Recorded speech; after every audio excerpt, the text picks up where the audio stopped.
You know what's worse than being hated by your family? Being completely invisible to them.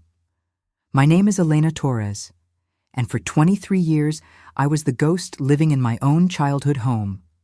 Not because I was quiet, not because I was shy, but because to my parents and my golden child sister, Vanessa, I simply didn't matter. Let me paint you a picture of my life growing up. Every morning I'd come down for breakfast. My mother would be making pancakes, Vanessa's favorite. My father would be reading the newspaper, occasionally looking up to smile at my sister. And me? I'd pour myself cereal in silence, eat it standing by the counter, and leave for school without a single good morning directed my way. You might think I'm exaggerating. That maybe I was just sensitive, reading too much into normal family dynamics. But let me tell you about my 16th birthday. I woke up that morning with a tiny bit of hope in my chest. 16 is supposed to be special, right? Sweet 16, all that nonsense. I came downstairs and found my entire family in the living room. My heart actually lifted for a moment. Maybe they remembered. Maybe this year would be different. Vanessa, my mother was saying, your 18th birthday party is going to be absolutely magnificent. We've booked the country club, and your father has agreed to buy you that car you wanted. Vanessa's 18th birthday, which was 6 months away. They were planning it 6 months in advance. My 16th birthday was that day. That exact day, I stood there in the doorway, invisible as always, and something inside me just cracked. Not broke, not yet. But cracked, like a windshield hit by a tiny stone, spreading thin lines that would eventually shatter everything. "Good morning," I said. My voice barely above a whisper. They didn't even look up. I went to school that day and cried in the bathroom during lunch. My best friend, Marcus Chen, found me there. Marcus was the only person who ever really saw me. He sat outside the girls' bathroom door and talked to me through it until I stopped crying. "Elena," he said softly, "you know what? One day you're going to be so successful, so happy, so far beyond all of this, that they're going to regret every single moment they ignored you. And when that day comes, you won't even care anymore." I didn't believe him then, but I held on to those words like a lifeline. That night, I came home to find the house empty except for a note on the counter. Took Vanessa to dinner for practice college interviews. Leftovers in fridge. Mom, they couldn't even write my name. Just a note, like I was the housekeeper. I ate those cold leftovers alone in my room, and I made myself a promise. I was going to become someone, not for them, not to prove anything to them, but for me, for the girl crying in that bathroom, for every morning I'd eaten cereal standing up, for every birthday they forgot, for every single moment I'd been invisible. But here's the thing about being ignored for your entire life. You learn to observe. You learn to watch people, to understand what makes them tick, what they value, what they chase. And my family? They valued exactly 3 things: money, status, and appearances. My father, Robert Torres, worked in middle management at a pharmaceutical company. Decent job, decent salary, but never quite enough to keep up with the lifestyle my mother, Patricia, desperately wanted. My mother had grown up wealthy, and marrying my father had been what her parents called marrying down. She spent every day trying to prove she still belonged to that upper-class world she'd left behind. And Vanessa? Vanessa was their masterpiece. Beautiful, charming, popular. She was going to marry rich, live in a mansion, and finally elevate the Torres family name back to where my mother thought it belonged. I was the mistake. The first daughter who came too early in their marriage, before they were ready. Vanessa was planned, wanted, celebrated. I was the inconvenience they'd learned to ignore. High school was a blur of invisibility at home and sanctuary in my friendship with Marcus. He was the son of immigrants who ran a small but successful tech repair shop. While other kids were at parties, Marcus and I were in his garage, taking apart computers and learning how they worked. "You're really good at this," Marcus told me one night when I was 17. We were building a custom PC from scratch. "Like seriously good. Have you thought about studying computer science?" I hadn't. I'd been so focused on just surviving each day that I hadn't thought much about the future. "Your family won't pay for college anyway," Marcus continued. And he wasn't being cruel, just honest. "But there are scholarships, Elena, for people like us. People who actually work for what they want, instead of having it handed to them. That night, I started researching, and what I found changed everything. The summer before my senior year, I worked 3 jobs. 3. I was a barista at 6 a.m., a grocery store clerk from 2 p.m. to 8 p.m., and I did freelance graphic design work until midnight. I slept maybe 4 hours a night. My parents never asked where I went. Never questioned the exhaustion written on my face. Never wondered why I was never home. Because they never noticed I was gone, I saved every penny. Every single one. While Vanessa got a brand new Audi for her 18th birthday, yes, she got the car, I was hiding cash in a shoebox under my bed like some kind of drug dealer. Except my product was my future, and I was desperate for it. Marcus helped me apply to 15 different scholarships. We spent hours crafting essays, filling out applications, gathering recommendation letters from teachers who actually knew I existed. My guidance counselor, Mrs. Patterson, was shocked when she learned about my situation at home. "Elena," she said, looking at me with something I'd rarely seen directed at me. Concern. "Does your family know you're applying to colleges?" I laughed. Actually laughed. "Mrs. Patterson, my family doesn't know what grade I'm in." She looked like she wanted to call social services, but I was almost 18. Almost free. I just needed to hold on a little longer. And then, one day in April, everything changed. I came home from school to find a thick envelope in the mail. My hands were shaking as I opened it. Massachusetts Institute of Technology. Full scholarship. Full scholarship. Not just tuition, room, board, everything. Plus a stipend for living expenses based on my financial need and academic merit. I had gotten into MIT with a full ride. I stood in the kitchen, holding that letter, and for the first time in my life, I felt like I was actually real, like I actually existed, like I mattered. "What's that?" I jumped. My mother had walked into the kitchen, and I hadn't even heard her. She was looking at me with mild curiosity, the way you might look at a stray cat in your yard. "I got into MIT," I said, my voice stronger than I'd ever heard it. "Full scholarship," she blinked. "MIT, the school in Boston?" "Yes, for what?" "Computer science and engineering." She processed this for a moment, then shrugged. "Well, that's nice. Good for you. Could you start dinner?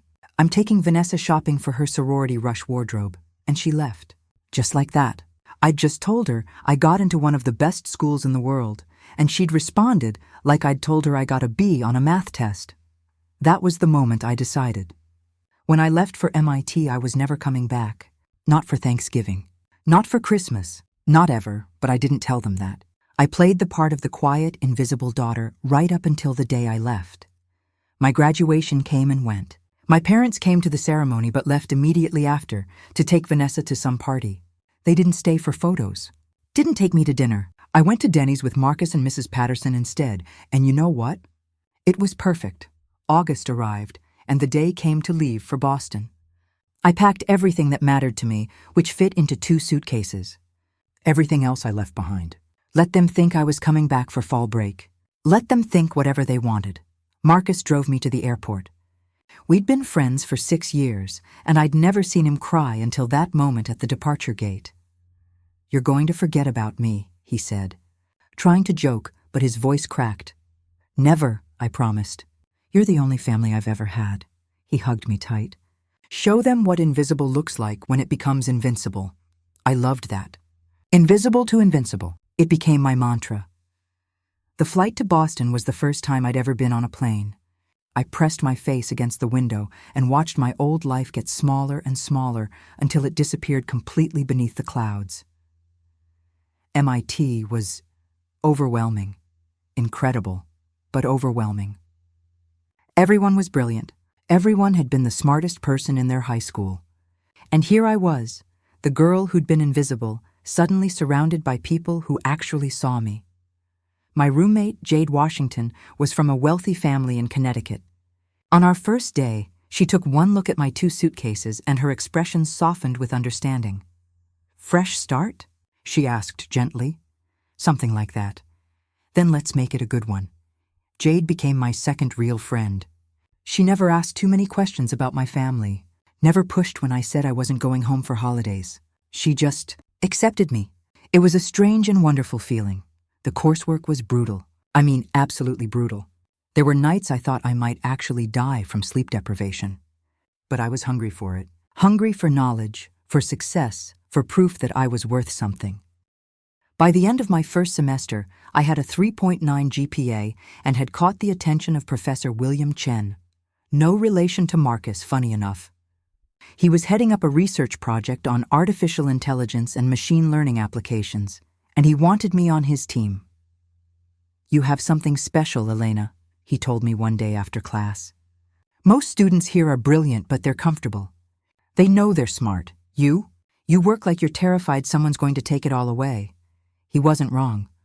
I worked on Professor Chen's research team for the next 3 years. We developed an algorithm that could predict market trends by analyzing social media behavior patterns. It sounds complex, but basically, we figured out how to see what people were going to buy before they even knew they wanted it. A tech company called Innovex Solutions offered us $20 million for the algorithm during my junior year. $20 million. Professor Chen could have taken it all. It was his lab, his project, his leadership, but he didn't. "You did 60% of this work, Elena," he said, looking at me seriously. "You should get 60% of this money." After taxes, legal fees, and various cuts, I walked away with $6.8 million at age 21. $6.8 million. The invisible girl. The forgotten daughter. The one who ate cereal standing up. I sat in my dorm room, looking at the bank statement, and I didn't feel joy. I felt numb, because the first thought in my head was, will they notice me now? And I hated myself for even thinking it. Marcus was the first person I called. He screamed so loud I had to pull the phone away from my ear. "Elena! Oh my God! I told you! I told you this would happen." "Marcus," I said, and suddenly I was crying. Just sobbing. "Why don't I feel happy?" "Because money doesn't fix the past," he said softly. "But it can build a pretty amazing future. So stop crying and start building." He was right. So that's what I did. I didn't go crazy with the money. I know, shocking, right? A 21-year-old with millions could have blown it on cars and clothes and nonsense. But I'd spent my whole life watching my family chase wealth for all the wrong reasons. I wasn't going to make the same mistake. Instead, I invested. Smart, careful investments. I bought a small but beautiful condo in Cambridge. 2 bedrooms, floor-to-ceiling windows, a view of the Charles River that made my heart sing every morning. It cost $800,000 and I bought it in cash. It was mine. No one could take it from me. The rest of the money I split between safe investments and starting my own company with Jade. She'd graduated with a degree in business management, and together we launched Aurora Technologies, a consulting firm that helped small businesses optimize their online presence using AI-driven analytics. Sounds boring, I know. But it was brilliant. Small businesses needed what we offered. They could afford our rates, and we genuinely helped them succeed. Within a year, we had 50 clients. Within 2 years, we had 200. And the money? It kept coming. By the time I was 23, I was worth over $15 million. My company was thriving. I had a home I loved, friends who valued me, and a life I'd built entirely on my own terms. I hadn't spoken to my family in 5 years. Not once. They never called, never texted, never emailed. And honestly, I never thought about them. Okay, that's a lie. I thought about them sometimes. Late at night when I couldn't sleep, I'd wonder if they ever noticed I was gone. If my mother ever walked past my empty room and felt anything. If my father ever thought about his other daughter. If Vanessa ever wondered where her sister was. But I never reached out, and they never did either. Marcus had moved to Boston after graduation, and we'd stayed best friends. He opened his own tech consulting business, and we'd often grab coffee and laugh about how far we'd both come from those days in his garage. Have you ever looked them up? He asked me one day, "Your family?" "No," I said immediately. Why would I? Curiosity? Closure? The satisfaction of knowing you're doing better than they ever imagined? "I don't need their validation anymore, Marcus." "I know you don't," he said gently. "But maybe you need closure. Maybe you need to see that you're okay without them, so you can fully move on." I didn't want to admit he might be right.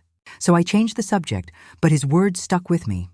They stuck with me through the next few weeks, nagging at the back of my mind like an itch I couldn't scratch. And then one completely ordinary Tuesday afternoon, everything changed again. I was working from home that day, reviewing quarterly reports for Aurora Technologies, when my phone buzzed with a notification. Instagram. Marcus had posted a photo and tagged me in it. We'd had dinner at my place the night before, and he'd taken a picture of the two of us on my balcony with the Boston skyline behind us. The caption read, "Living our best lives with the best people. Grateful for this one and this view." The Boston. Success. Friendship. It was a nice photo. I looked happy because I was. My condo looked beautiful in the background, all modern furniture and that incredible window view. I liked the post and commented with a heart emoji, then went back to work. I didn't think anything of it. 3 hours later, my phone started going crazy. Notifications, dozens of them. Instagram, Facebook, LinkedIn, all blowing up at once. Friend requests from people I didn't know. Messages from accounts I'd never seen before. And then I saw it. A message from an account named Patricia Torres, my mother. My hands started shaking. I hadn't heard from her in 5 years. 5 years of complete silence. And now, suddenly a message. I almost didn't open it. Almost deleted it right there. But something, maybe curiosity, maybe that little crack that had never fully healed, made me click. "Elena? Is this really you? We've been so worried. We didn't know how to reach you. Is that your apartment in Marcus's post? It looks lovely. We'd love to reconnect. Please call us when you can. Love, Mom." I stared at that message for a full minute. We've been so worried. They didn't know how to reach me. I started laughing. Actually laughing, alone in my apartment, because it was so absurd I couldn't believe what I was reading. They had my phone number. I'd never changed it. They could have called me any time in the past 5 years. Any time, but they didn't. Not when I left for college. Not on my birthdays. Not on any holidays. Not once in 5 years, until Marcus posted a photo of my luxury condo in one of the most expensive areas of Boston. I opened Facebook next. That's when I saw that Marcus's post had been shared multiple times. And one of those shares was from my sister Vanessa. She'd shared it publicly with the caption, "OMG, this is my sister's place. So proud of you, Elena. Can't believe how long it's been.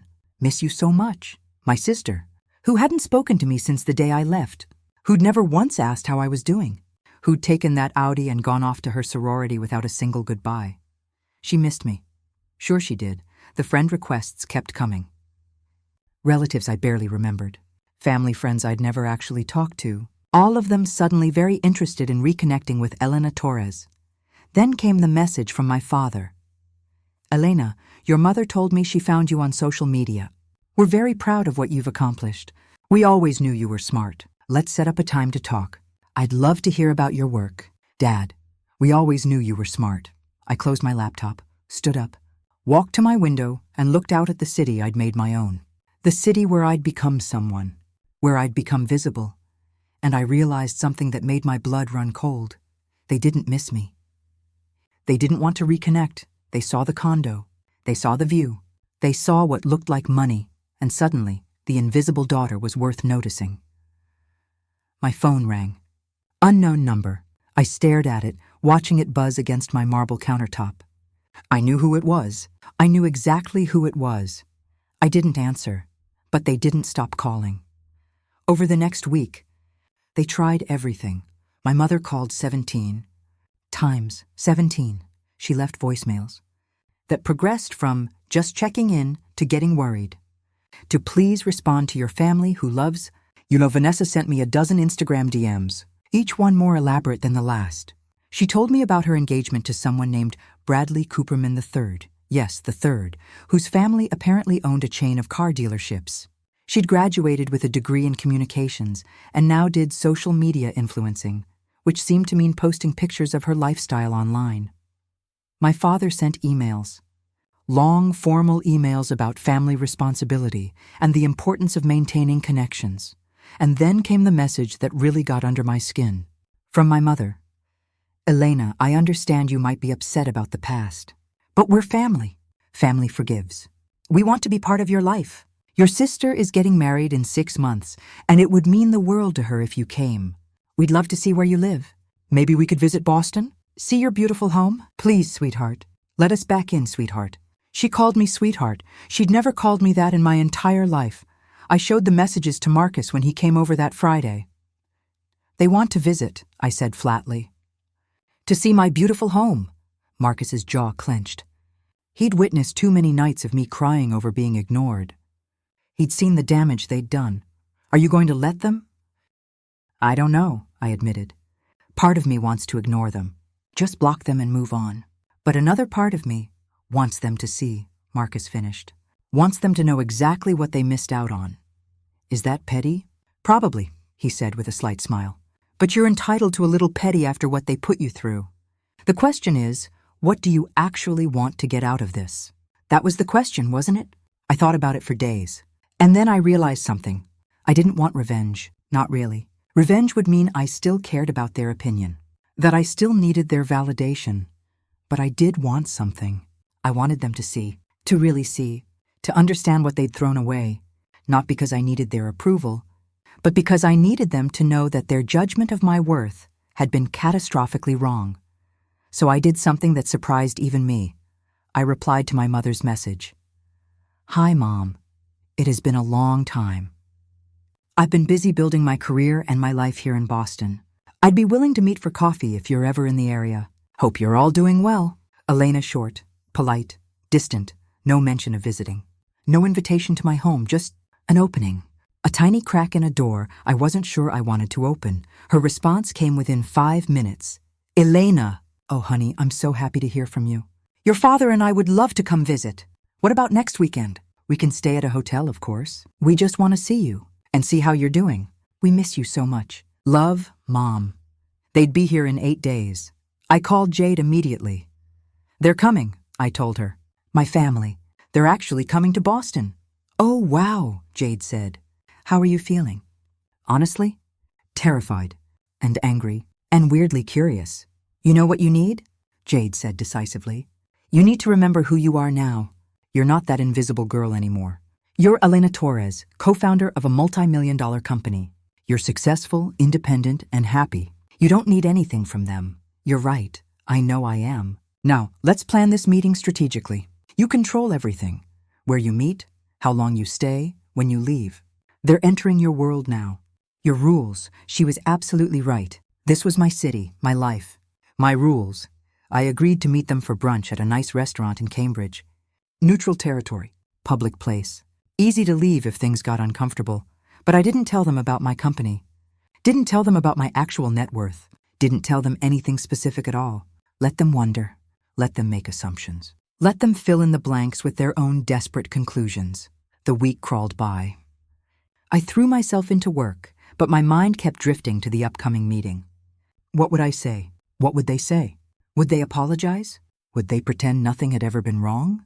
Marcus came over the night before they arrived. You okay? He asked, handing me a glass of wine. Define okay, I said with a weak laugh. Fair point. Listen, whatever happens tomorrow, remember, you don't owe them anything. Not forgiveness, not a relationship, not even kindness if they don't deserve it. You show up, you see what they want, and if at any point you want to leave, you leave. Got it? Got it. And Elena? I'm proud of you for even being willing to face them. That takes serious courage. I wasn't sure it was courage. It felt more like curiosity mixed with a need for closure. But I appreciated his words anyway. The next morning, I stood in front of my mirror, choosing my outfit carefully. Nothing too flashy. I didn't want to look like I was trying to impress them. But nothing too casual either. I settled on dark jeans, a cream silk blouse, and a fitted blazer. Simple but elegant. Expensive without being obvious. I looked at my reflection and barely recognized the woman staring back at me. Where was that invisible girl who ate cereal standing up? She was gone. In her place was someone confident, successful, complete. I didn't need them anymore. But I was going to let them see exactly what they'd lost. The restaurant was called Harvest, an upscale place in Harvard Square known for its farm-to-table brunch. I arrived 15 minutes early and got a table by the window. I wanted to watch them arrive, wanted that moment of control. I ordered coffee and waited. They walked in at exactly 11 o'clock, and I almost didn't recognize them. My father looked older. His hair had gone completely gray, and he'd gained weight around his middle. He was wearing a sports coat that looked expensive, but somehow didn't quite fit right. My mother had clearly had work done. Botox definitely. Maybe a facelift. Her hair was dyed a harsh blonde that didn't suit her complexion. She was wearing a designer dress I recognized from Nordstrom's sale rack because Jade had the same one, but it was Vanessa who shocked me the most. She looked tired. The Instagram filters had hidden it. But up close, I could see dark circles under her eyes. Her smile looked forced. Her engagement ring was huge, obscenely huge, but her hands were shaking slightly. They spotted me and waved, all three of them lighting up with practiced smiles. They wove through the tables, and as they got closer, I saw my mother's eyes scanning me up and down, cataloging every detail of my outfit, my hair, my jewelry, a simple gold necklace I'd bought for myself. Elena. My mother reached me first, arms outstretched for a hug. I stood but didn't lean in. She hugged me anyway, and it felt like being embraced by a stranger. Because that's what she was. A stranger. Look at you, she gushed, pulling back to look at me. You look so sophisticated. So grown up. I was 23. Of course I looked grown up. My father shook my hand, actually shook my hand like I was a business associate, and Vanessa gave me an air kiss near my cheek. We sat down. An awkward silence fell immediately. So, my father said, clearing his throat, Boston. That's quite a city. It is, I agreed. And your apartment, my mother jumped in. That picture Marcus posted. It looked absolutely beautiful. What area is it in? There it was. Not how are you? Not what have you been doing? Not we're sorry we ignored you for 18 years. What area is your expensive-looking apartment in? Cambridge, I said simply. Near the river. My mother's eyes widened slightly. Cambridge near the river meant money. Good money. How wonderful, she said, her voice dripping with forced sweetness. And what is it you do exactly? Your father mentioned something about computers? I work in tech, I said vaguely. Oh, tech. Vanessa chimed in. Like social media management? I do that too. I'm actually a content creator. Not quite, I interrupted gently. I'm more on the development and business side. How impressive, my father said, and I couldn't tell if he was being genuine or not. So you work for one of those Boston tech companies? Something like that. I was being deliberately vague, and I could see the frustration building in their eyes. They wanted details. They wanted to know exactly how much money I was making so they could calculate how much they could potentially get from me. The server came to take our orders. My parents ordered the most expensive items on the menu. Of course they did. So Elena, my mother said once the server left, tell us everything. We want to know all about your life. We've missed so much. You could have called, I said, keeping my voice neutral. I never changed my number. A flicker of discomfort crossed her face. Well, we didn't want to bother you. We thought you needed space. You know, to find yourself at college and all that. 5 years of space. The table went quiet. Vanessa jumped in quickly. We really did miss you, Elena. I've thought about you so much. Remember when we were kids and we used to play in the backyard? I didn't remember that. Because it never happened. Vanessa never played with me. Ever. Not really, I said honestly. Her smile faltered. Well, my father said, clearly uncomfortable, that's all in the past. What matters is we're here now. Family is family, right?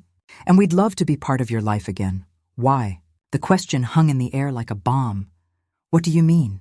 Why? My mother asked, laughing nervously. I mean, why now? Why, after 5 years of complete silence, do you suddenly want to be part of my life? My father's jaw tightened. Elena, I understand you might have some resentment about the past, but we're your parents. We love you.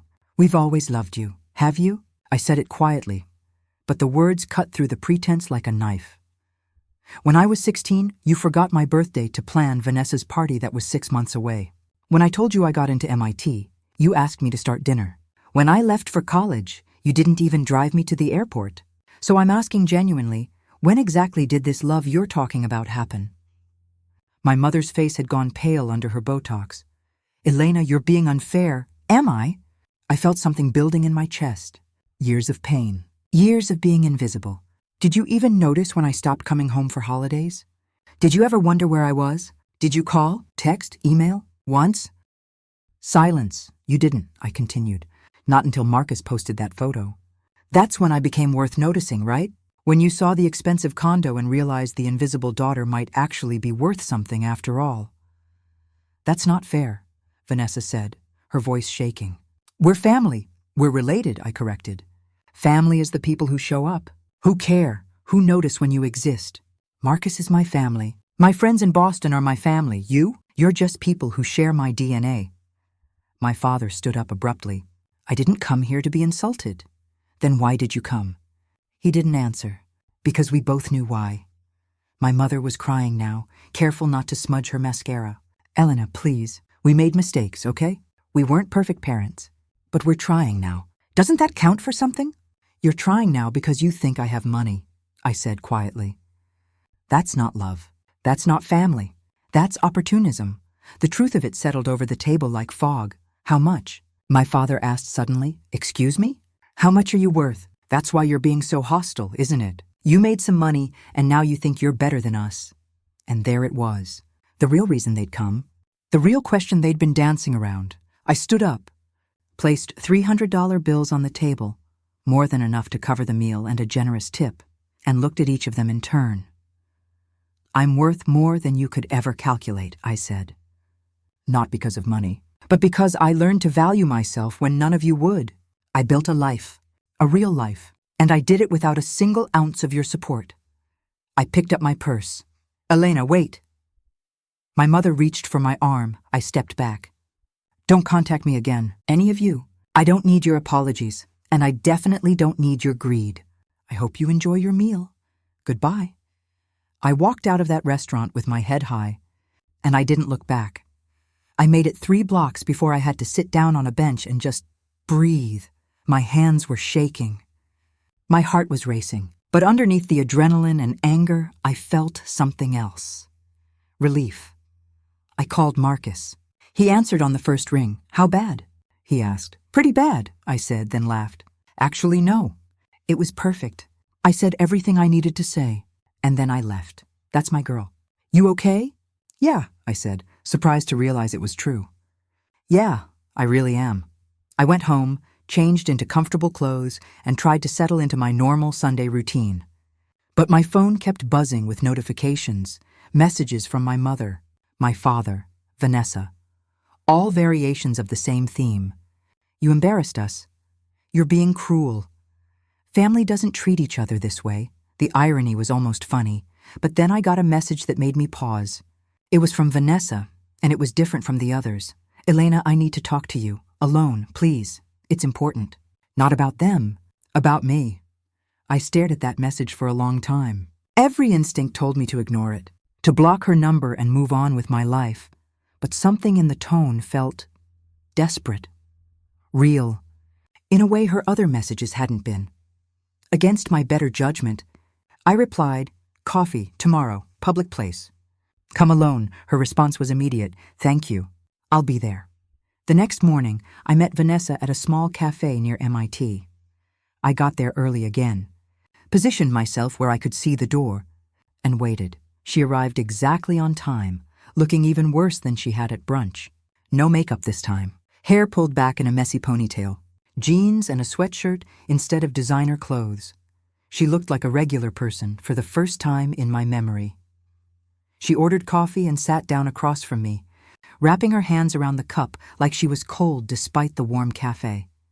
Thank you for meeting me, she said quietly. I didn't respond. Just waited. Retry continue. I'm not here to defend them, Vanessa said, staring into her coffee. Or myself, really. I needed you to know the truth. What truth? She took a shaky breath. I'm broke, Elena, completely broke. Bradley and I, the engagement is off. He left me 2 months ago when he found out I'd been lying about everything. I stayed silent, watching her. Mom and Dad have been living beyond their means for years, she continued. Dad lost his job 8 months ago. They've been surviving on credit cards and loans, trying to keep up appearances. The house is in foreclosure. They're drowning in debt. This should have felt like victory, like karma. But instead, I just felt empty. And you? I asked. I never went to college, she said, her voice barely above a whisper. I enrolled, went for 1 semester. But I flunked out.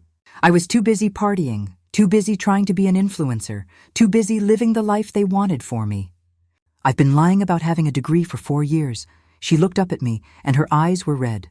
Bradley's family found out. They ran a background check before the wedding. When he confronted me, I fell apart. Admitted everything. He left the next day. Said he couldn't marry someone who built their entire life on lies. Why are you telling me this? Because when they saw your condo, saw that you were successful, they immediately started planning how to use you. How to get money from you.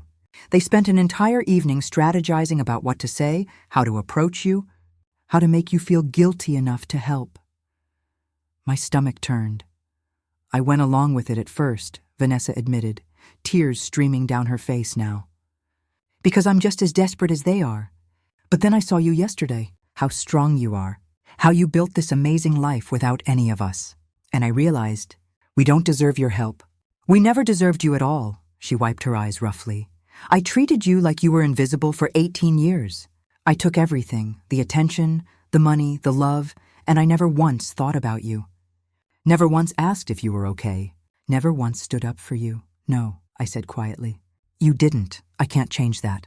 I can't undo it. But I can tell you that I'm sorry. Really, truly sorry. Not because I want something from you, but because you deserved better. You deserve so much better than all of us. I sat there processing her words, looking at this broken version of my sister, the golden child who'd had everything and lost it all because it was built on nothing real. What do you want from me, Vanessa? Nothing, she said, and I actually believed her. I don't want anything. I just wanted you to know that you were right about everything. And I wanted to warn you that they're not going to stop.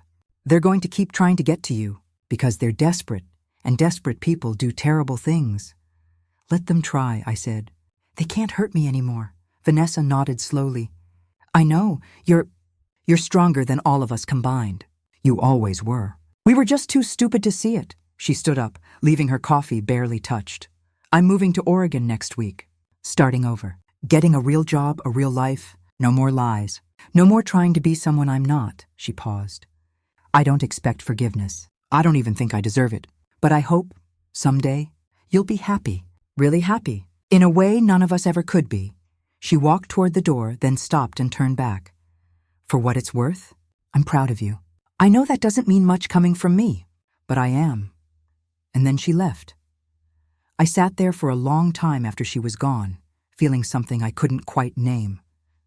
It wasn't forgiveness, not yet, maybe not ever. But it was understanding. Vanessa had been a victim too, in a different way.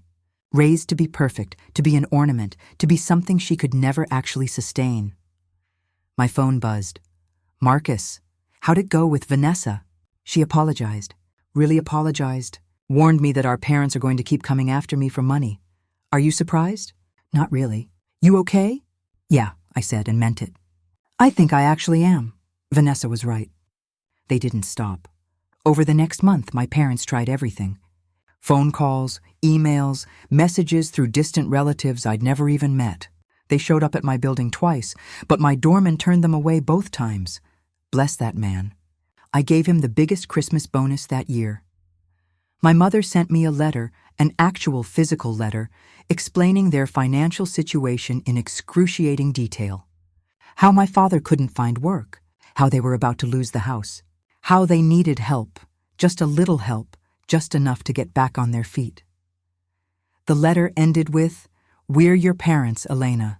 You have a responsibility to help us in our time of need. Family takes care of family." I read that letter 3 times. And then I did something that surprised even me, I wrote back.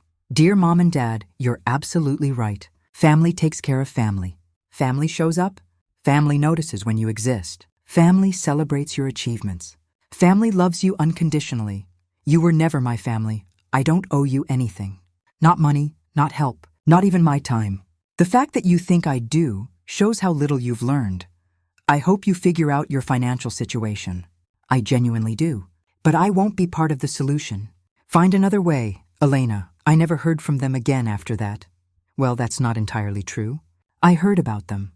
Through the grapevine, aka Jade's amazing ability to find information, I learned that they ended up declaring bankruptcy. They lost the house, moved into a small apartment in a cheaper part of town. My father eventually found work as a sales associate at a hardware store. It wasn't the life they'd wanted, but it was the life they'd built. Meanwhile, my life kept getting better. Aurora Technologies grew exponentially. By the time I was 25, we had over 500 clients and had expanded to 3 different cities. Jade and I moved into a larger office space, hired 15 employees, and started working on developing our own proprietary software. My condo became my sanctuary. I filled it with art I loved, furniture that made me happy, and plants. So many plants. Marcus joked that I was turning into a plant lady, but I didn't care. Every green thing growing in my home felt like proof that I could nurture life, including my own. I dated a few people, but nothing serious. I wasn't in a rush. For the first time in my life, I was genuinely happy being alone, being with myself. Being enough for myself, I traveled. Paris, Tokyo, Barcelona, Iceland. All the places I'd dreamed about as an invisible girl eating cereal standing up. I sent Marcus postcards from every city, each one saying the same thing. We did it. On my 26th birthday, Marcus threw me a surprise party. Not a big one, just 15 people, all of them genuine friends who actually cared about me. We ate pizza and drank wine and laughed until our faces hurt. Make a wish, Jade said, lighting the candles on my cake. I looked around at these people, my real family, and realized I didn't need to wish for anything. I already had everything I'd ever wanted, but I made a wish anyway. I wished that the invisible girl I used to be could see me now, could know that it gets better, that she survives, that she thrives. I wished she could know that being forgotten was the best thing that ever happened to her. 2 years later, I was 28, and life had settled into a beautiful rhythm. Aurora Technologies had just been acquired by a major tech corporation for $85 million. Jade and I split the money, and suddenly I was worth $42 million. $42 million. It didn't feel real. I mean, I'd already been comfortable, already been successful. But this was a different level entirely. What are you going to do with it? Marcus asked me. We were sitting on my balcony watching the sunset over the Charles River. I don't know, I admitted. I've been thinking about starting a foundation. Scholarships for kids from difficult family situations. Kids who need help becoming visible. That's perfect, Marcus said softly. The invisible girl helping other invisible kids. Exactly. We sat in comfortable silence for a moment, and then my phone rang. Unknown number. I almost didn't answer. But something made me click accept. Hello? Elena Torres? A woman's voice, professional and crisp. Yes? My name is Jennifer Hartman. I'm a lawyer representing the estate of Margaret Torres. I'm calling because you're named as a beneficiary in her will, Margaret Torres. The name took me a moment to place, and then I remembered. My grandmother, my mother's mother, the wealthy one who'd disowned my mom for marrying down. I didn't know she passed, I said carefully. Yes, 2 months ago. The estate has been in probate. There's quite a bit to distribute, and you're listed as one of the primary beneficiaries. I'd like to schedule a meeting to discuss the details, if you're available. I met with Jennifer Hartman 3 days later in her downtown Boston office. She was in her 50s, sharp-eyed and efficient. Your grandmother was quite explicit in her will, Jennifer explained, sliding a document across her desk. She left the bulk of her estate to various charities, but she also left specific amounts to family members. She paused, looking at me carefully. To your mother, Patricia, she left $1. Literally, $1.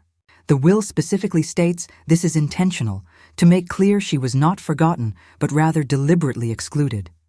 I couldn't help it. I laughed. That sounds like something a wealthy person would do. Indeed. To you, however, she left $5 million. I nearly fell out of my chair. I'm sorry, what? $5 million. Along with a letter. Jennifer handed me an envelope, yellowed with age. She wrote this 15 years ago and updated her will regularly to ensure it stayed current. But the letter remained the same. My hands were shaking as I opened the envelope. Inside was stationery that probably cost more than my first month's rent in college, covered in elegant handwriting. Dear Elena, if you're reading this, I'm dead, and you're probably very confused we never met. Your mother made sure of that when she cut me out of her life for not supporting her marriage to your father. I accepted that decision, but I kept track of you children through various means. I have my ways. I watched you grow up invisible in your own home. I watched your parents pour everything into Vanessa while you ate cereal standing by the counter. Yes, I knew about that. I know about a lot of things. I thought about intervening 1,000 times. But I wanted to see what you would do. Would you crumble? Would you become bitter? Would you follow your sister's path of superficiality? You didn't. You became remarkable all on your own. When you got into MIT, I anonymously funded part of your scholarship through a foundation I control. You didn't know that. You thought you did it entirely alone, and in the ways that matter. You did. I'm leaving you this money not because you need it. I suspect by the time you read this, you've already made your own success, but because you deserve it. You deserve to know that someone in this family saw you, really saw you. Your mother is getting $1 because she needs to understand that blood doesn't entitle you to anything. Love does, attention does, actually showing up does. You showed up for yourself when no one else would. That deserves to be rewarded. Use this money however you want. Build something. Help someone. Buy yourself something ridiculously expensive just because you can. I don't care. It's yours. And Elena, I'm proud of you. I'm sorry I never told you that in person. But I'm proud of you. With respect and admiration, Margaret Torres, I was crying by the time I finished reading. Full-on sobbing in this lawyer's office, and I didn't even care. Someone had seen me. Someone in my blood family had actually seen me. Are you all right? Jennifer asked, pushing a box of tissues across the desk. Yeah, I said, wiping my eyes. Yeah, I really am. Did my mother? Does she know about this? She was informed yesterday. She's already contacted our office 3 times demanding we contest the will. We've informed her that her mother was of completely sound mind. The will is ironclad, and she's entitled to exactly what was left to her, $1. I couldn't help but laugh through my tears. That's actually perfect. Your grandmother was quite a woman, Jennifer said with a slight smile. She actually left me a note too, instructing me to give you her contact information from when she was alive, in case you ever want to learn more about her. She kept journals, apparently. Decades of them. They're in a storage unit, and the key is yours if you want it. I took the information, my mind reeling. $5 million. A grandmother who'd watched over me from a distance. Journals full of a life I knew nothing about. There's one more thing, Jennifer said. Your grandmother also left a letter for your mother. I'm instructed to give you the option of delivering it yourself, or we can handle it officially. It's entirely your choice. She handed me another envelope, this one sealed. I held it in my hands, feeling the weight of it. The weight of years of dysfunction, of being invisible, of finally becoming visible, of revenge and healing and justice all mixed together. I'll think about it, I said. I didn't decide right away about the letter. I took it home, put it on my desk, and just looked at it for days. Marcus came over one evening and found me staring at it like it might explode. You going to open it? He asked. It's not for me to open. It's for my mother. But you're curious. Terrifyingly curious. He sat down next to me. What's holding you back from delivering it? I don't know if I want to see her again. Even for this. Even to watch her read whatever my grandmother wrote. Then don't, Marcus said simply. Let the lawyer handle it. You don't owe her a dramatic moment. He was right. I didn't owe her anything, but something kept nagging at me. Some need for closure that I couldn't quite shake. I decided to compromise. I would deliver the letter, but on my terms, in public. Quick and clean. I sent my mother a text. The first communication in over 2 years. I have something for you from grandmother's. Estate, coffee, Thursday, 2 p.m. Harvest Restaurant, the irony of choosing the same restaurant. Where I'd confronted them wasn't lost on me. Her response was immediate. I'll be there. Thursday arrived cold and rainy, classic Boston fall weather. I got to the restaurant early, some habits die hard, and ordered coffee. My mother arrived exactly on time, and the 2 years hadn't been kind to her. Her hair had more gray now, less expertly colored. The designer clothes were gone, replaced with things from Target or Marshall's. She looked tired in a way that makeup couldn't hide. She sat down across from me, and for a moment, neither of us spoke. You look good, she said finally. Thanks. I wasn't sure you'd actually contact me. I wouldn't have, except for this. I slid the envelope across the table. It's from Grandmother Margaret. The lawyer gave me the option to deliver it personally. My mother stared at the envelope like it was a snake. What does it say? I don't know. I didn't read it. It's addressed to you. She picked it up with shaking hands, and I saw something in her face. Fear, maybe. Or regret, or both. Did she leave you anything? My mother asked. Yes. How much? And there it was. Even now, even in this moment, the first question was about money. That's between me and Grandmother, I said quietly. My mother's jaw tightened. She always hated me. From the moment I married your father, she looked down on me, made me feel like I wasn't good enough. So you spent your whole life trying to prove her wrong by chasing the wealth and status she had, I said. It wasn't a question. Yes. I wanted to show her I could have that life too. That I could raise children who would be successful and impressive. That I made the right choice. And how did that work out? She flinched. Not well, apparently. I should have felt satisfaction. But I just felt sad. Sad for the woman sitting across from me who'd spent so long chasing something she could never catch that she'd missed everything real along the way. I'm sorry, Elena, she said suddenly. For all of it. For making you invisible. For not being the mother you deserved. For only noticing you when I thought you had money. For everything. It was the apology I'd waited years to hear. And now that I had it, I realized something important. It didn't change anything. It didn't fix the past. It didn't erase the pain. But it was still something. I appreciate you saying that, I said carefully. I do, but I want you to understand something. I'm not going to have a relationship with you. I'm not going to invite you into my life. I'm not going to be the daughter you suddenly wish you'd paid attention to. Tears were streaming down her face now. I know I don't deserve it. It's not about deserving, I said. It's about the fact that I've built a life without you. A good life. And I don't want to risk that by letting people back in who've already proven they'll hurt me. She nodded, wiping her face with a napkin. You're so strong. Stronger than I ever was. I had to be. We sat in silence for a moment, and then I stood up. Read the letter, I said. Or don't, that's up to you. But this is goodbye, Mom. For real this time. Elena, I hope things work out for you. I genuinely do, but they'll have to work out without me. I left cash on the table for my coffee and walked out. I didn't look back. Behind me, I heard her open the envelope. I heard her gasp, but I kept walking, out into the rain, into my life, into my future. Marcus was waiting in his car outside. I'd asked him to come, to be nearby in case I needed support. I got in the passenger seat, soaking wet, and he just looked at me. You okay? Yeah, I said, surprised to find it was completely true. Yeah, I really am. What do you think the letter said? I don't know. And I don't need to know. That's between my grandmother and my mother. I'm done being in the middle of their dysfunction. Look at you, Marcus said with a proud smile. All healthy and boundaried and stuff, I laughed. It only took me 28 years and a lot of therapy. Worth it, though? Absolutely.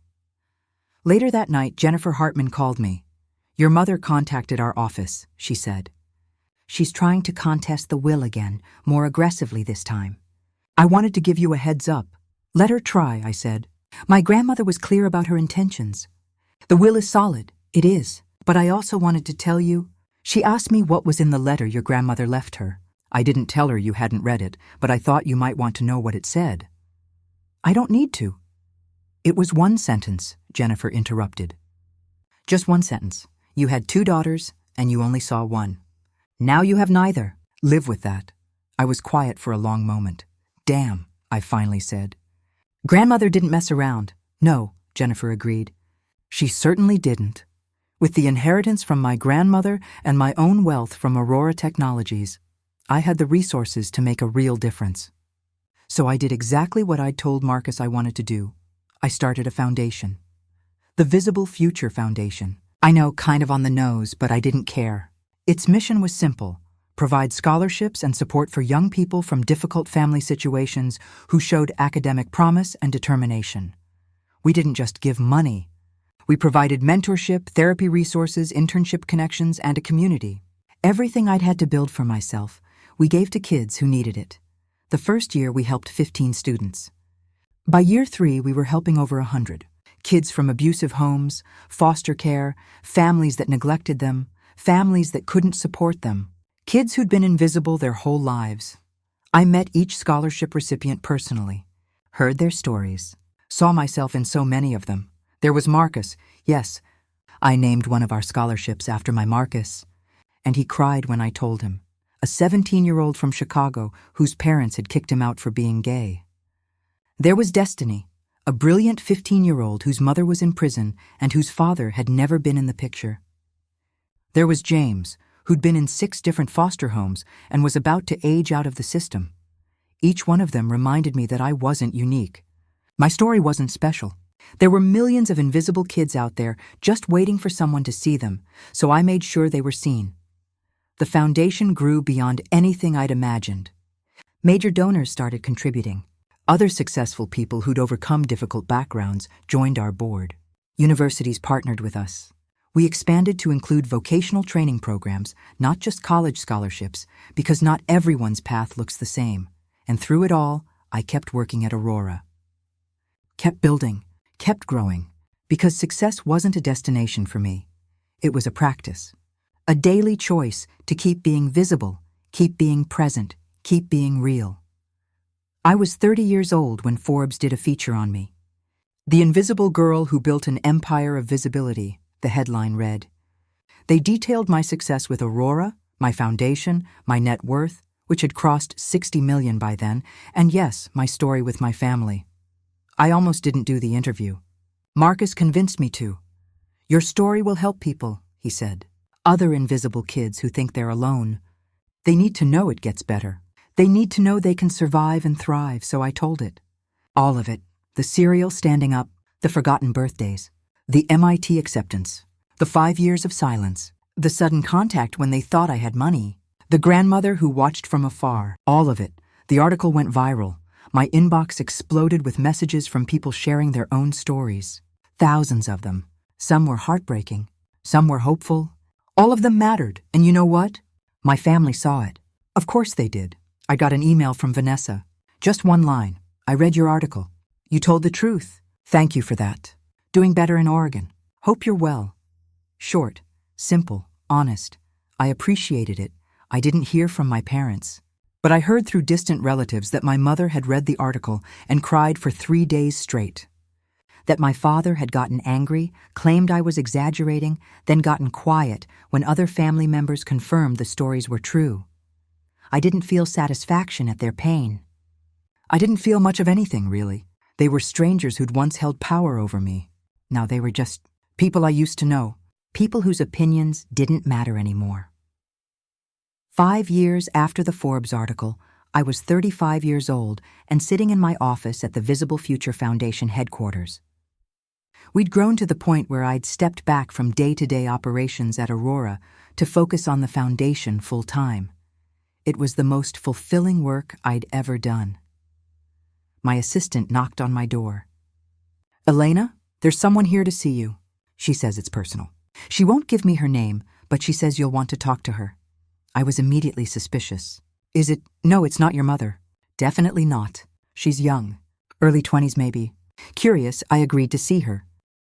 The young woman who walked into my office was tiny, maybe 5'2", with dark hair and striking green eyes. She looked nervous, clutching a folder to her chest like a shield. Ms. Torres? She said quietly. I'm sorry to just show up like this.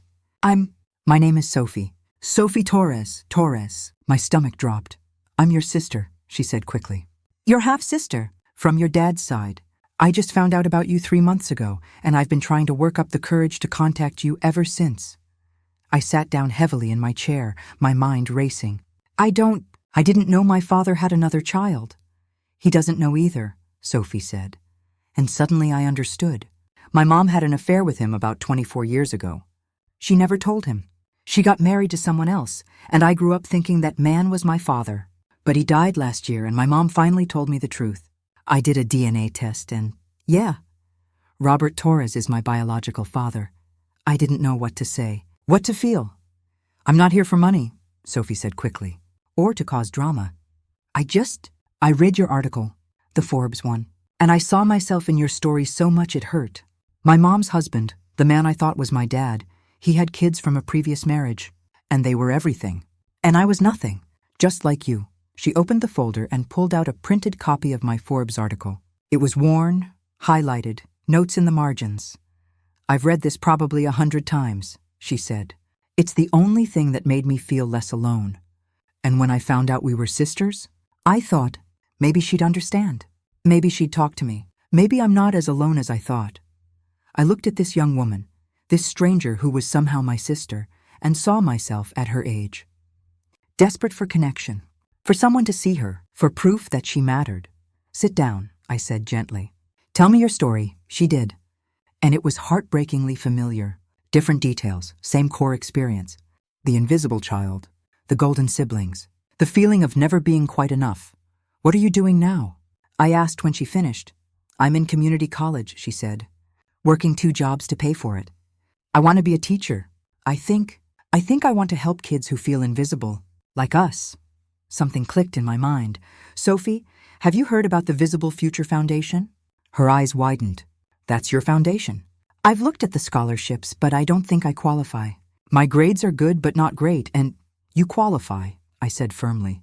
"You absolutely qualify. And beyond that, I'd like to offer you an internship here. Paid, of course. If you're interested in helping invisible kids, I can't think of a better place to learn how." She started crying. "Just broke down in tears right there in my office. "Why would you help me?" she sobbed. "You don't know me.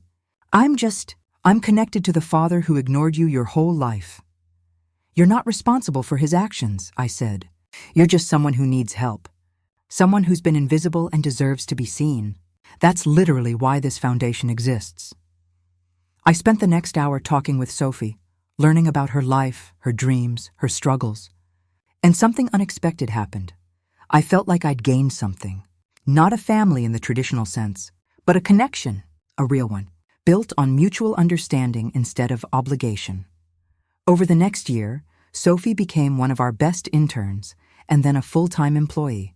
She finished her degree. She thrived. She found her voice, and I realized that family isn't about blood. It's not about whose DNA you share. It's about who shows up, who sees you, who helps you become the person you're meant to be. Marcus was family. Jade was family. The team at the foundation was family.